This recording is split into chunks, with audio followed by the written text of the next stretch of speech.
রাসূল সাল্লাল্লাহু আলাইহি সাল্লামের জানা ছিল না সেদিন 15ই শাবান। কিভাবে ভারত, বাংলাদেশ, পাকিস্তানের আলেম ওলামা জেনে নিলেন সেদিন 15ই শাবান?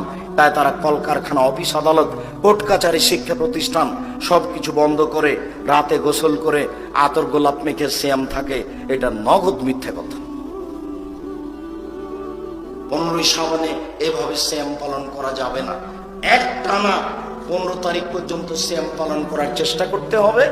আরো বেশি করা উচিত, কেননা বাৎসরিক রিপোর্ট এই মাসে আছে। শুনুন, 15ই শাবান রুজি বন্টন হয় না, ওটা হয় লাইলাতুল কাদের রুজি বন্টন। আল্লাহ বলছে এর নাম শাবে বারাত নয়। শাব মানে ফার্সি রাত, আর বারাত মানে মুক্তি, মুক্তির রাত। তার মানে আল্লাহর নবী আরবি জানতেন না? একটা ফার্সির একটা আরবি দিয়ে নাম হয়। শাব মানে রাত আর বারাত মানে মুক্তি। শাব ফার্সি শব্দ আর বারাত আরবি শব্দ, দুটা দিয়ে একটা হয়েছে মুক্তির রাত। 15ই শাবান হল মুক্তির রাত।